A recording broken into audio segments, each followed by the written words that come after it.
भारत भूमि में जब भी भक्ति और श्रद्धा की बात होती है, तब एक पर्व ऐसा है जो केवल पूजा नहीं बल्कि आस्था की संपूर्ण अभिव्यक्ति बन जाता है। वो पर्व है छठ पूजा। सूर्य की लालिमा से सजे जलाशयों में जब हजारों श्रद्धालु स्त्रियां और पुरुष हाथ जोड़कर खड़े होते हैं, तब लगता है जैसे पूरा ब्रह्मांड एक लय में सूर्य को नमन कर रहा हो। सूर्य देव की उपासना का यह महापर्व केवल एक त्योहार नहीं बल्कि प्रकृति और मानव के बीच अटूट संबंध की गाथा है। प्राचीन समय की बात है, जब महाभारत का युग चल रहा था। पांडव अपने वनवास के कठिन दिनों से गुजर रहे थे।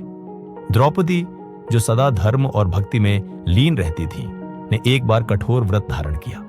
उन्होंने कहा, यदि मैं सच्चे मन से सूर्य देव की आराधना करूं तो वे मेरे परिवार की रक्षा अवश्य करेंगे। उन्होंने लगातार 4 दिनों तक उपवास किया, सूर्य की उपासना की और नदी के तट पर खड़े होकर अर्घ्य दिया। उनकी तपस्या से प्रसन्न होकर सूर्य देव ने उन्हें आशीर्वाद दिया, हे द्रौपदी, तुम्हारे कुल में कभी दुख नहीं रहेगा। जो भी सच्चे मन से यह व्रत करेगा उसे सुख, स्वास्थ्य और समृद्धि की प्राप्ति होगी। और तभी से आरंभ हुई छठ पूजा की परंपरा। छठ केवल एक व्रत नहीं, यह जीवन की साधना है। यह वह समय है जब लोग अपने मन, वचन और कर्म को शुद्ध करते हैं। 4 दिनों तक चलने वाले इस पर्व में संयम, सेवा और स्वच्छता का विशेष ध्यान रखा जाता है। हर घर में वातावरण बदल जाता है। रसोई में मिट्टी के बर्तनों में प्रसाद बनता है। ठेकुआ, कसार और गुड़ की खुशबू से पूरा मोहल्ला महक उठता है। लोग स्नान करके नदी, तालाब या गंगा तट की ओर जाते हैं। वहां हर ओर दीपक की रोशनी और भक्ति का समुद्र उमड़ पड़ता है। 4 दिन की पूजा, एक जीवन दर्शन। छठ पूजा 4 दिनों तक मनाई जाती है। हर दिन का एक अलग महत्व होता है। नहाए खाए पहला दिन। इस दिन व्रती स्नान करके शरीर और मन को पवित्र करते हैं। सूर्य देव की पूजा के बाद शुद्ध भोजन करते हैं। यही दिन व्रत की शुरुआत का प्रतीक है। स्वच्छ तन, शुद्ध मन। लोहंडा और खरना दूसरा दिन। पूरा दिन व्रती बिना अन्न जल के उपवास रखते हैं। शाम को सूर्यास्त के बाद गुड़ की खीर, रोटी और केले का प्रसाद बनता है। इस प्रसाद को ग्रहण करने के बाद 36 घंटे का निर्जला व्रत शुरू होता है। यह मानव की असीम सहन शक्ति और विश्वास का प्रतीक है। संध्या अर्घ्य तीसरा दिन। शाम को सूर्यास्त के समय व्रती जल में खड़े होकर सूर्य देव को पहला अर्घ्य देते हैं। सैकड़ों दीपक जल उठते हैं। नदियों, तालाबों और घाटों पर वातावरण अद्भुत हो जाता है।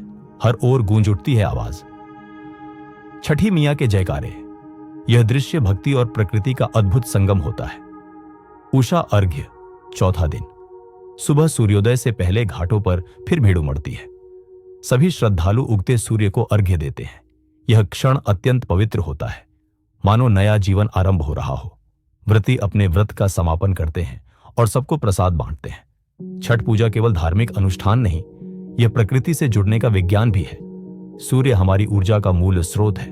सूर्य की किरणों में जीवनदायिनी शक्ति होती है, जो शरीर को रोगों से मुक्त करती है और मन को शक्ति देती है।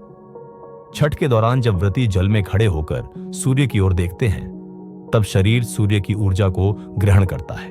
यह शरीर की कोशिकाओं को शुद्ध करता है और मानसिक एकाग्रता बढ़ाता है। इसीलिए छठ को ऊर्जा का पर्व कहा गया है। लोक मान्यता के अनुसार छठी मियां बच्चों की रक्षा करती है और परिवार में सुख शांति लाती है। जो निःसंतान दंपति सच्चे मन से व्रत करते हैं, उन्हें संतान सुख की प्राप्ति होती है। कहा जाता है, छठी मियां हर उस मनोकामना को पूर्ण करती है जो सच्चे हृदय से मांगी जाए। चाहे बिहार, उत्तर प्रदेश, झारखंड हो या दिल्ली और मुंबई, जहां भी भारतीय रहते हैं, वहां छठ की गूंज सुनाई देती है। घरों की छतों पर भी लोग जल से भरे कलश रखकर सूर्य को अर्घ्य देते हैं। सूर्य की सुनहरी किरणों में जब महिलाएं सिर पर डलिया रखकर घाट की ओर जाती है, तो वो दृश्य देखकर हर कोई कह उठता है, यही है भारतीय संस्कृति की असली सुंदरता। छठ पूजा हमें यह सिखाती है कि प्रकृति के बिना जीवन अधूरा है। सूर्य, जल, वायु, ये सब हमारे जीवन के साथी हैं। जब हम उनका आभार व्यक्त करते हैं, तब हम स्वयं भी पवित्र हो जाते हैं। यह पर्व हमें सिखाता है कि सादगी में ही शक्ति है, संयम में ही सौंदर्य है और श्रद्धा में ही सफलता है। जब सूर्य की किरणें जल की लहरों पर झिलमिलाती हैं और कोई मां अपने बच्चों की खुशहाली के लिए हाथ जोड़कर खड़ी होती है, तो वो क्षण केवल पूजा नहीं, एक मां की ममता, आस्था और त्याग का प्रतीक होता है। धीरे धीरे सूर्य उगता है, लोग प्रसाद ग्रहण करते हैं और वातावरण में गूंज उठता है, छठी मियां के जय हो, सूर्य भगवान के जय हो। छठ केवल एक पर्व नहीं, यह एक भावना है जो हर दिल में विश्वास की नई किरण जगाती है। आओ सूर्य को प्रणाम करें और जीवन में उजाला भरें। हमारे चैनल जिंदगी राइज को सब्सक्राइब करना ना भूलें, जहां हर कहानी जिंदगी को नई दिशा देती है।